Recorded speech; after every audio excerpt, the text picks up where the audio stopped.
We see a boy called Percival running in an open field when he spots a rocky bird in the air. It's a pretty rare sight to see one flying around here, so he calls down to his grandpa, who clearly has never skipped arm day, to help him catch the bird for dinner. With nothing else at hand, the old man finds a pitchfork and chucks it several stories into the air, effortlessly striking down the bird. As the bird falls off a cliff, Percival isn't about to let that meat slip out of his grasp so easily, so he leaps off the cliff and grabs the bird before catching himself on a rock just in time to avoid falling to his death. They then head back inside, where Grandpa leaves the preparation of the bird up to Percival, and he does it all with one hand.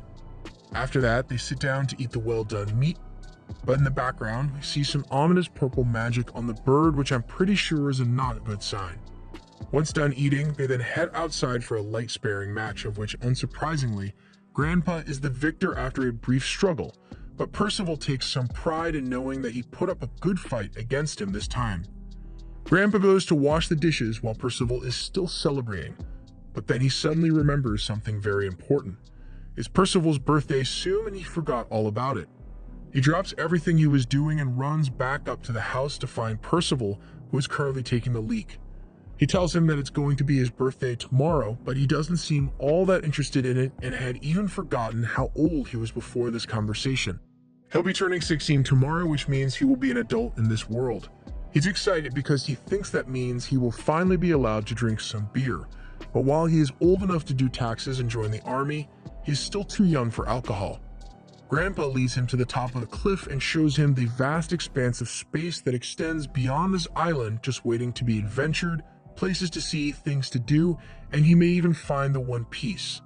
However, Percival doesn't really care about any of that and just wishes to continue his daily routine here with Grandpa on this island. That night, as they eat their dinner, Grandpa talks about how Percival's father went out on adventures as soon as he turned 16, but as far as Percival knows, his dad is dead. Still, Grandpa asks if Percival really isn't lonely after all the time he has spent on this remote island, but he is perfectly content because he has Grandpa there with him. Later that night, he can't sleep and wanders outside to look at the stars. He thinks about all the wondrous things that his grandpa had told him about, and he is so full of excitement that he can't sit still at all. However, he's still happy with his current life because he has his grandpa with him, so he doesn't want to change that. That right there is a death flag if I'd ever seen one. Percival falls asleep and wakes up to find this knight pulling up to the island in his floating boat. The knight was talking about how his rockbird familiar got shot down earlier, so the person he is looking for must be here. And that is when Percival comes up to him and expresses his amazement to see a knight in a flying boat. The knight says he is searching for someone by the name of Varghese, and Percival, with no sense of stranger danger, tells him that that's the name of his grandpa, also asking how he knows him. The knight says that he knew Varghese 16 years ago. He was still a holy knight, so he is here for a visit. Percival doesn't question anything he said, why a friend would come for a visit in full battle gear, or why Grandpa would not mention such a close friend in conversations, so he tells the knight that Grandpa is currently on the other side of the hill making breakfast. So having gotten the information he needed, the knight goes over there to confront Varghese, while he tells Percival that he can play with his flying boat to keep him busy. Percival is elated at first and is having a blast in the boat, but then he slowly realizes that everything that just happened was mad saz, and he basically just told a stranger in a suit of armor and a sword where his grandfather is. It finally dawns on him that he may have just screwed up big time, and he runs over to go help his grandpa. Meanwhile, on the other side of the mountain, Varghese was busy cutting up some carrots for breakfast when the knight walks up behind him and points out that he is using the sword that he had used as a holy knight to cut up vegetables now. Varghese recognizes the voice and knows that the knight is not one to spend the first 5 minutes of a fight talking, so he immediately uses his sword to block the incoming strike, but gets blown back into his house.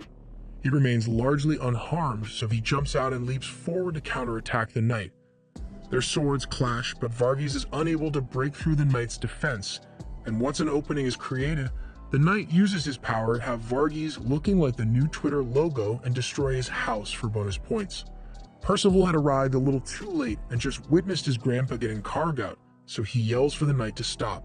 The knight obviously isn't going to stop just because he was asked to, and fires a shot at Percival, telling him that he is next in line to die at his hands.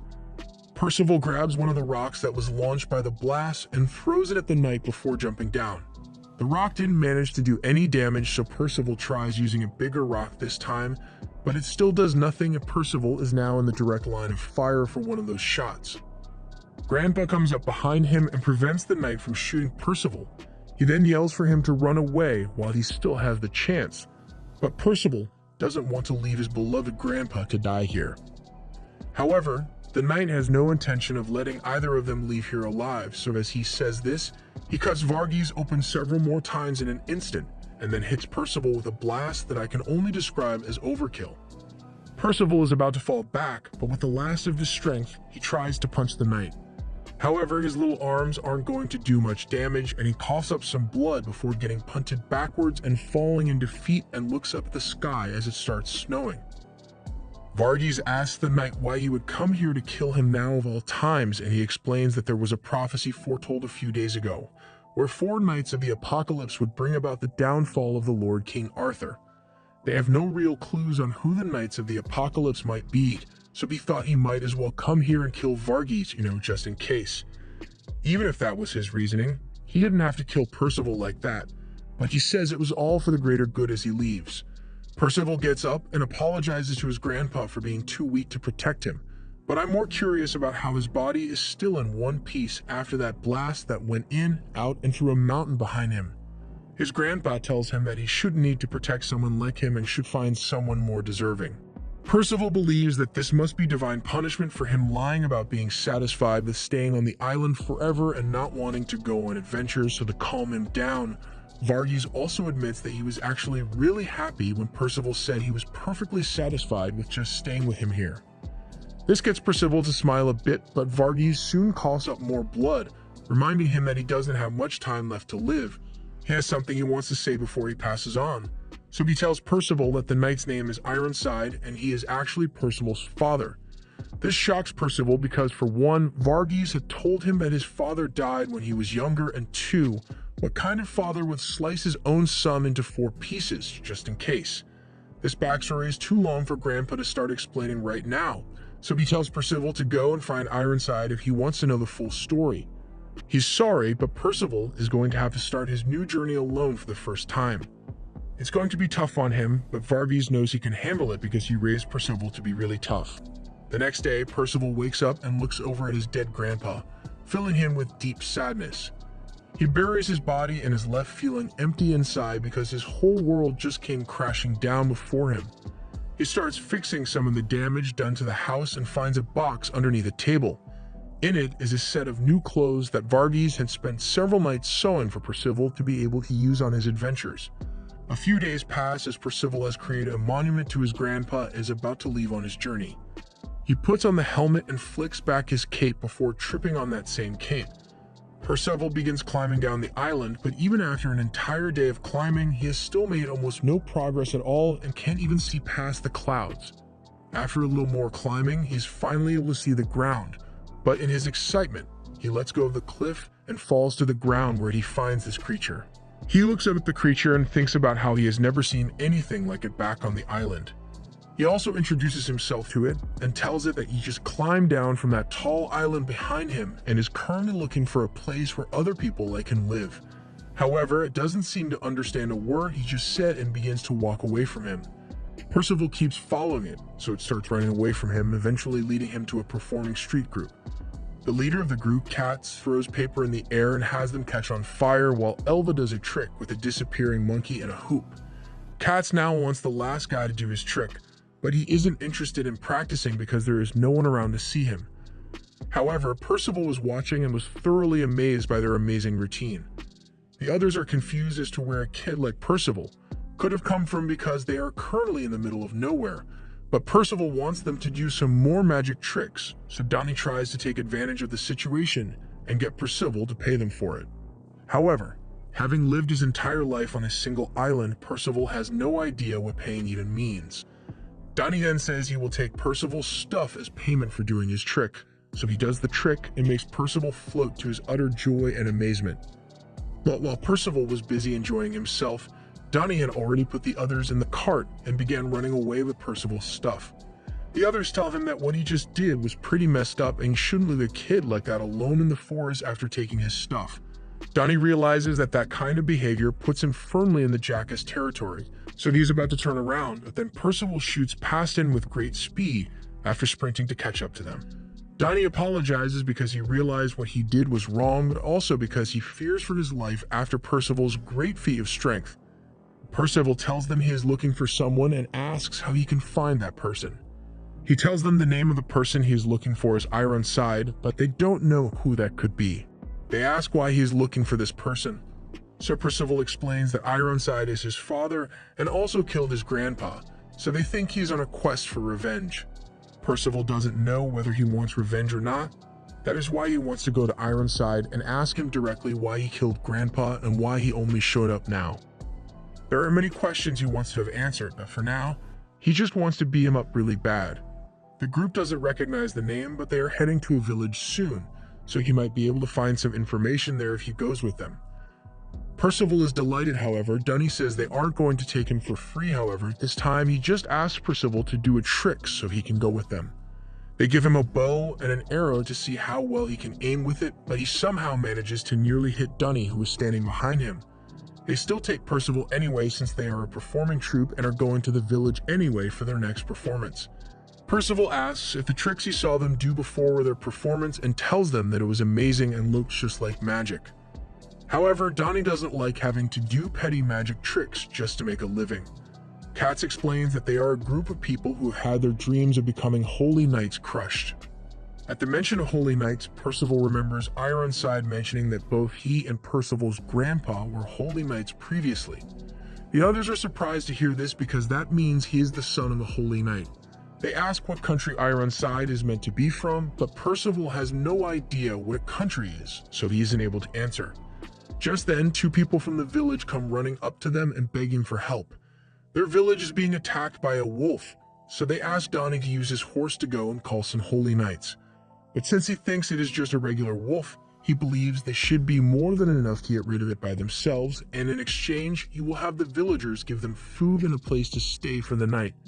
However, upon arrival, he realizes that the wolf is too much for them to handle and hightails it out of there to go call the holy knights.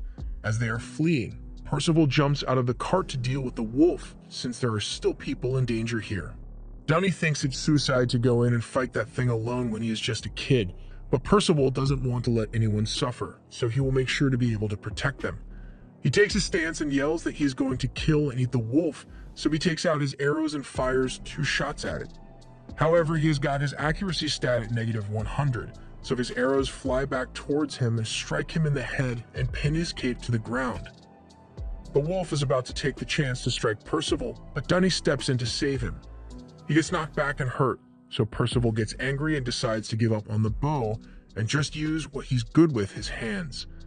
After blocking the wolf's second strike, he jumps up and slaps the instincts and consciousness out of it, leaving everyone amazed and the wolf on the ground. As everyone begins to celebrate that they are safe, we see one of those familiar crests on the wolf, and that creature that met him initially is watching from a nearby cliff. Through a magic crystal, a knight is surprised that Percival was able to defeat one of his familiars, so he will be going in personally next to face him. Back in the village, the villagers are talking about how strange it is for a monster of that size to appear in a village. And even worse, there have been reports of similar things happening in the neighboring villages, so they are pretty worried. Donnie is being patched up by Katz after the wounds he sustained from protecting Percival, and he asks where Percival went off to, being told that he was taken by Elva to the lake to wash up a bit. In the lake, we see Elva shocked by the scar that Percival has on his chest, and even more shocked when the scar runs all the way through to his back, once again bringing up the question, how the hell did he survive that by just sleeping it off? Elva tells Percival that he acts pretty mature for his age despite such a terrible wound because she still believes that he is a kid, but Percival was too busy looking at her and wondering why something was rising. A short while later, Percival is soaking in the lake and thinking about how Donnie is actually a pretty nice guy since he jumped in to protect him after only knowing him for a few minutes. While resting his head on the legendary cushions, Elva tells him that Donnie probably did it because seeing Percival jump in to save the people got him all fired up. Doing something like that makes it seem like he hasn't given up on becoming a holy knight yet. Percival asks what a holy knight is, so she explains that they are people who use their power to oppose evil and uphold justice with their great magic power. He then asks what magic is, and if it has anything to do with the tricks they were doing earlier. She tells him that it is pretty much the same thing, but that their power is far too weak to be considered enough to become a holy knight. They get back to the rest of the people in the village, and they all want to celebrate with their hero. So they all toast to Percival, and he finds the drink to be really delicious. He asks what it is, and is told that it's berry juice. Dunny says he would have liked some alcohol, but Elva points out that he is only 16 years old, just like her. Percival hears this and tells them that he is also 16, causing Elva to flush with embarrassment after all she did with Percival in the lake.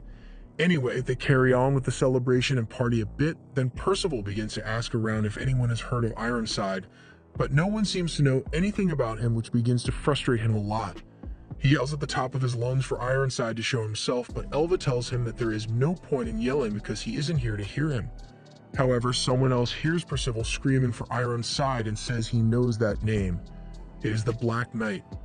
He comes down from his floating shield and talks about how he only came here to find the kid that killed his familiar, but instead finds that Percival, who was reported to have been killed, is still very much alive.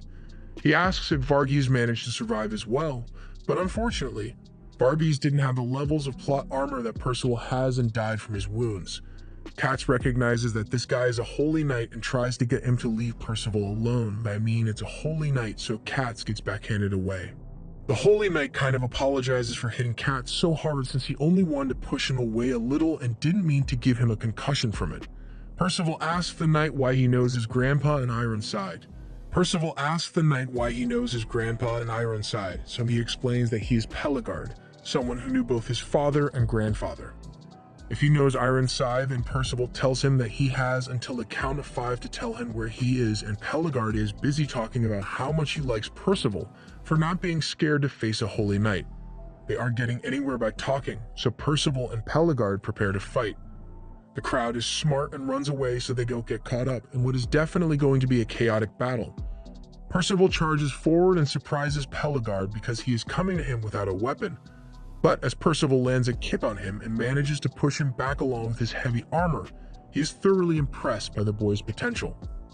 Percival says that if he wins, then Pelegard will have to tell him where Ironside is, to which he agrees, but as he knocks Percival down, he makes his own conditions where if he wins, then Percival must go with him and train under him to maximize his potential.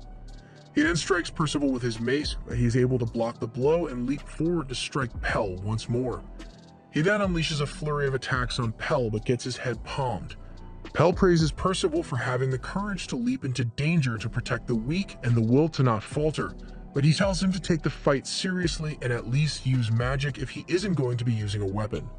But Percival says he doesn't have any magic to use, which shocks Pell, but gives him all the more reason to want to train Percival.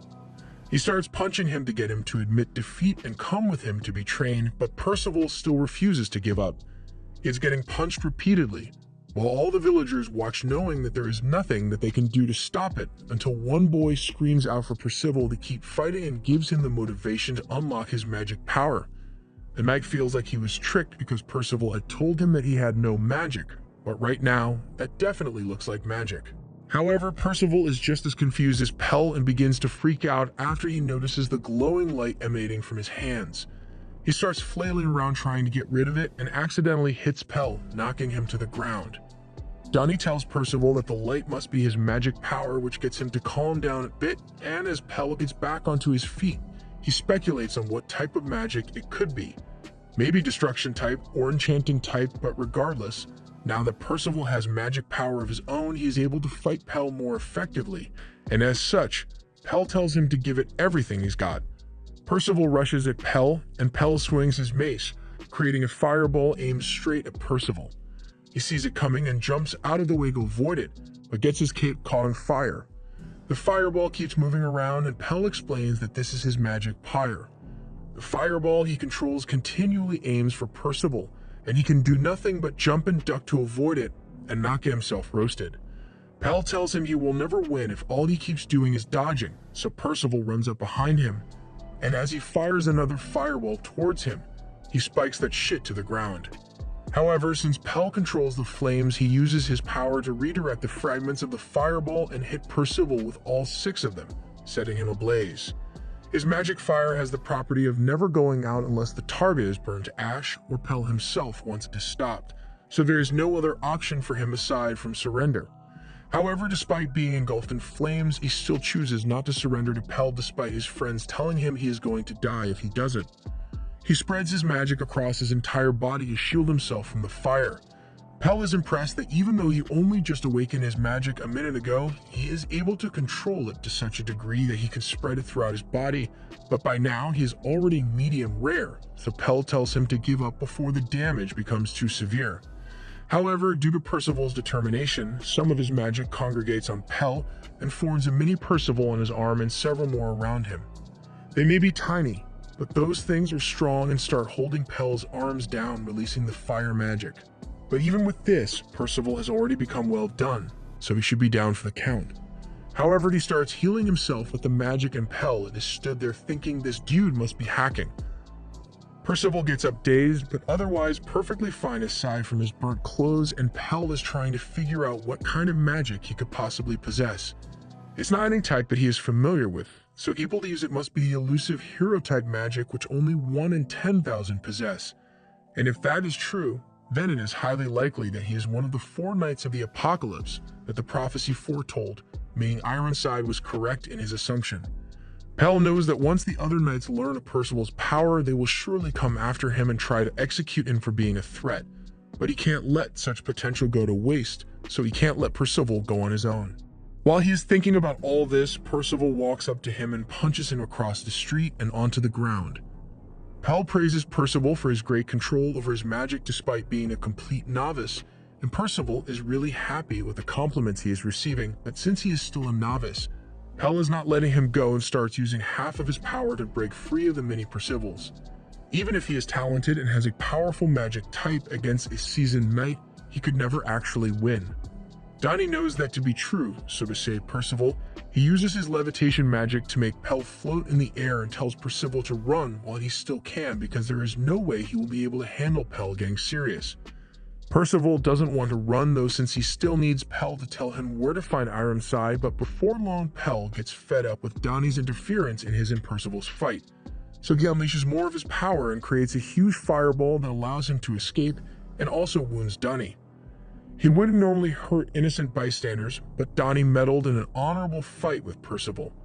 He approaches them to finally finish the match with Percival, but then that creature that Percival met after descending the island walks in front of them, confusing Pell.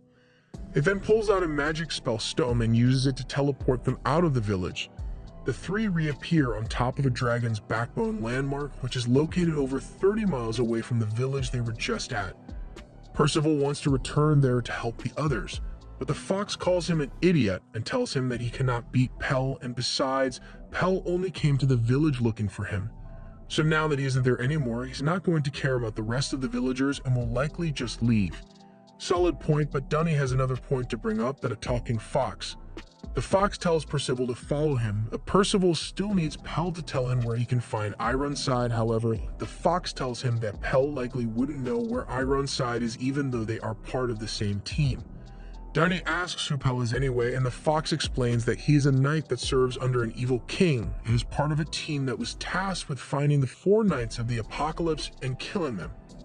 Donnie's never heard of the Knights of the Apocalypse, but that makes sense because they don't actually exist yet, but they will soon be formed. The fox was sent back here from the future to find these knights who can oppose the Holy Knight's power, famine, pestilence, war, and death. And he has finally found one Percival, who is the Death Knight. Back at the Holy Knight's base, there is a meeting to discuss the information they know about the Knights of the Apocalypse when Pell walks in. They have learned that all of the Knights of the Apocalypse must be young boys as of now, and they have gotten some information about what they should look like. One boy with golden magic, one with eyes which hold both holiness and evil, and one with green wing-shaped hair. Ironside hears this and realizes that last one must have been referring to Percival. As he leaves, he thinks to himself about how he messed up by not making sure that Percival was dead. Pell shows up behind him and says he had thought Ironside left Percival alive on purpose because he felt guilty killing his own son, but it turns out he just failed due to plot armor. Ironside asks why he is talking as though Percival is alive, and he tells him that he knows because he just recently fought Percival. Ironside says he hopes Pell finish him off, but Pell says it would be a waste to let such potential die out so young. This causes a conflict between the two, and Ironside draws his sword, striking Pell, but Pell easily blocks it. He clarifies that it would be better to bring Percival in and train him as one of their holy knights to make sure he doesn't turn into one of the Knights of the Apocalypse.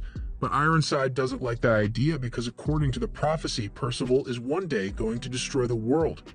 Meanwhile, Percival has just heard about the prophecy from the fox, but doesn't think it is a big deal because he just has to not destroy the world, pretty simple. The fox says he is free to think whatever he wants, but he just has to come with him. However, Percival says he still needs to go find Ironside, so the fox tells him that he and the other knights are all in Camelot. Dunny doesn't believe him since Camelot was destroyed 16 years ago. Percival thinks the fox must have lied to him, but Foxson tells him that it still exists, although it can't be reached by normal means. If he wants to get there, he has to go through the kingdom of Leonis, and Percival is all for it despite Donnie's protests. Donnie finally agrees to go with him since Katz and Elva will probably be fine on their own. So they head to the kingdom of Leonis, which is 200 miles away, with the fox named Sin. As they finally make it off the dragon's backbone, Percival's stomach begins to growl and he gets an idea for a competition to see who can catch the best prey for lunch. Percival takes out his bow and arrow to go hunting, but Dunny remembers what happened last time and takes away the weapons until he can actually learn how to aim. He wanders around the forest and finds a gorge which looks really interesting, so he goes into it. Meanwhile, Dunny is trying to use the bow, and he's not very good, but at least his arrows go in the direction of the target. He misses one of his targets and hits a giant nun praying in the forest. They apologize, but she says it's no big deal since it didn't do much damage. Just then, two fairies come to her and say there's a short human who went into the gorge, and that particular gorge is pretty dangerous because it contains all kinds of monsters. The same monsters that Percival is currently backhanding. After he is done with killing all the monsters, he is pretty proud of himself, but soon hears a scream coming from deeper within the gorge, where this orange guy is imprisoned and about to be experimented on. Percival helps him escape, but makes the mistake of turning his back to the villain and gets injected with some mystery fluid that knocks him out. This guy is bad news, and due to his weird tendencies to experiment on anything that has a pulse and causing the creatures in the gorge to go crazy, he is called the Mad Herbalist, Nations. Dunny and the others are still looking for Percival after he went missing, but the fairies try to convince them that it is probably better to give up on finding him because by now Nations has probably found him, and who knows what could have happened by now. Dunny asks if Nations is really all that bad of a guy, but the fairies are sure of it. They saw his weird behavior with their own eyes while he was in the forest. He had a bunny over his lap and poked it in the ass with a needle, turning it into a monster, and who wouldn't be traumatized after witnessing that shit. Knowing what kind of psycho Percival could currently be stuck with, they all hurry to try and find him before anything bad happens, and on Percival's end, he is finally woken up from the mystery injection and realizes that he has been tied to a chair with nothing but his underwear on, greatly confusing him. Just then, Nations comes back in and is surprised to see that Percival had already recovered from the effects of his injection when that tranquilizer should have been strong enough to keep him unconscious for over 10 hours. It works out for him since he still has some things he wants to test out on Percival. Percival is really upset that Nations tied him to a chair and took off all his clothes, telling him to at least give back the helmet and cloak he got from his grandpa, as they are the only things he has to remember him by. Nations turns around and says all his clothes were tattered, so he has already burnt them all. But as for the helmet and cloak, they are still here since they are actually powerful magic items, relieving Percival. Nations then injects Percival with another mystery liquid and reminds him that he is still only a guinea pig for his experiments here. Nations says he will return in an hour since the drug should have taken effect by then, but almost immediately, Percival's hair suddenly grows even bigger than it already was. Percival is dismayed since he won't be able to put his helmet on anymore, but Nations is busy thinking about how he should be able to increase plant growth rate with this. Percival yells at Nations, accusing him of also doing evil stuff to that fairy that he kidnapped, but Nations corrects him, saying the fairy was the one who intruded and attacked him first, so it was just self-defense, and if it didn't want to become an experiment guinea pig, then it shouldn't have broken in. Even if that is true, Percival points out that he had blood dripping from his mouth when he first saw him, so he must have bitten the fairy or something. But in reality, Nations just has a bad habit of biting down on his lip whenever he gets excited. That explains the things Percival was worried about, so Nations isn't evil, but he also should probably fix that bad habit. Nations recalls that his sister always said the same thing, and that sister is the giant girl who is currently being chased by some tree monsters. Donnie tries to climb away, and the fairies blame this entire thing on Nations and his weird experiments. However, his sister adamantly denies that Nations is the type of person to do anything like this. Back with Nations, Percival now understands that he isn't necessarily evil, but he needs to be let go because there is a place he needs to go to, and Nations agrees to let him leave, but only after he is done with his experiment. It needs to be done very precisely, otherwise the backlash could very well kill Percival. He questions Nations on why he is going through all of this trouble to do this. He feels no obligation to explain his actions to someone like Percival. However, as soon as he turns around, he finds that Percival has broken free of the ropes that held him and is trying to put on his helmet so he can leave because he still has his own mission to accomplish, but his hair is too big, and the helmet won't fit properly anymore. Nations can't afford to lose such a valuable test subject, so he pulls out 2 magic swords, promising not to kill Percival, but also fully intent on forcing him to stay here. Percival blocks the strikes and tries to talk to him, saying if he is in trouble, he would be glad to help him resolve it if he knew what the problem was, but Nations sees no reason to accept a stranger's help. All he needs is a guinea pig to test the drug on so that he can save the gorge. Percival falls backwards and is at the mercy of Nations. As he is about to win their fight, Percival's helmet flies off his head and strikes him in the face, knocking him back into the table he was working on. The drug he had put so much effort into goes flying across the room and is caught by Percival. He begs Percival not to do anything to the drug and promises to let him go if he returns it, because it is very important, but Percival realizes that Nations still needs to test it out, so he takes a big swig of the mystery potion and falls to the floor screaming. Nations is shocked that Percival would willingly drink the drug knowing it could possibly kill him, but it turns out it just gave him an energy boost and has him overflowing with power. Percival runs outside to yell at the top of his lungs, and the others hear this, realizing that he must be fine if he has the energy to yell that loudly. Nations questions Percival as to why he would drink something so dangerous without a second thought, but while he didn't know all the details, he knew Nations was doing it for the sake of saving the gorged, so he wanted to help him out. He asks if the drug had the desired effect, and from all indications, and the fact that Percival still possesses all his limbs, the drug seems to be a success. Nations thanks Percival for his help and introduces himself, before taking a swig of what is left of the drug and dropping to the floor. Dunny and the others come running up to the scene, and is immediately shocked by Percival's new hair. He explains everything that has happened up to this point and Nations' wish to save the gorge, but the fairies are not buying that story at all. While unconscious, Nations speaks of a man named Ordo, who the fairies explain was a doctor who lived in the gorge. He was there before Nations and Dolores first arrived and was picking ingredients for his medicine when he was noticed by the fairies there. He told them that he is a medicine doctor and just wants to collect some things to make his medicine, but he also doesn't plan on becoming the enemy of the Lorax and destroy the landscape. So if they ever need medical help, they should feel free to come to him for help. Later on, they find the giant Dolores in the forest after she accelerated from her village, and after that, a baby Nations. Ordo took Nations in and raised him as his own, teaching him all about medicine making, but then one day he disappeared from the gorge altogether with no trace of him to be found. And after that happened, Nations began all his experiments. Meanwhile, the fairy that Percival had released from Nations' house plans to destroy the whole forest before Nations can do anything to save it, and to do that, he is going to use a monster he calls Ordo. Nations finally wakes up from his drug-induced coma and immediately tries to get up, saying he needs to spread the drug through the gorge to save it. However, the fairies start throwing stones at him and telling him to leave the gorge forever because they don't want him here.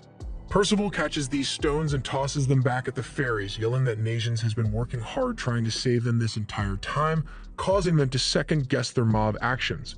Soon after, the thing that Nations was trying to prevent happens, and the gorge is filled with a dense purple fog which causes all the plants and animals in the forest to immediately die as it encroaches. There is no time to spare, so Nations needs to spread the drug now. However, Percival is confused about how he plans to do that because there isn't any more of the drug left, and he doesn't have enough time to make a new batch. But this is where Nations' magic comes in handy. He can create and replicate any drug he has ingested before out of thin air. He warns everyone to cover their mouths before he uses his ability to spread the drug throughout the gorge and return life to the creatures in it. In order to know how to cure an illness, one must first know everything about the illness or poison and use that knowledge to their advantage. That is something Orbe used to tell him all the time. Later, Percival gets a haircut and some of Mason's old baby clothes to replace the ones that were burned, and the whole group of fairies begin to apologize to Nations for all their awful treatment of him, when he was only trying to help them. But he says it's fine, since while he was trying to figure out the medicine, he did actually accidentally turn some of the animals into monsters, so that part is on him. They ask him what could have possibly caused such a huge problem, but he is still unsure. After Ordo disappeared, the life in the forest started to wither away, which is what prompted him to begin his experiments. However, he never would have been able to save it if he didn't have Percival here to test the drug on him. Sin talks to Nations and tells him that the fog didn't only affect the plants and trees, but also the soil itself, leading Nations to believe that the hole in the gorge is playing some kind of role in this mess. And from that hole comes an ugly monster. This abomination shows itself, and it is apparently Ordo, or was Ordo at least. Nations tries to run over to him because he has missed Ordo for so long, but Dollars pulls him back because apparently she's the only one that has the eyes to see that something wrong is going on here. The monster Ordo fires off its breath and covers the forest in more dense fog that causes life to wither away. So Nations runs up to him and begs him to stop because he is hurting the forest. However, the only thing on Monster Ordo's mind is the destruction of the gorge, and it grabs Nations, intent on crushing the life out of his little body. However, Dolores comes to the rescue and pulls Nations out from Ordo's grasp, but gets hit with the poisoned breath, leaving her with the arm in treatment. The fairy returns, and it is clear that he is the one that did this to Ordo, so basically Percival caused a huge chunk of this mess when he let him escape earlier. Nations is distraught that his grandfather was injected with the spinal fluid, but Percival promises to help get him back to normal. This was the end of episode 4. Thanks for watching. Subscribe to not miss the next part.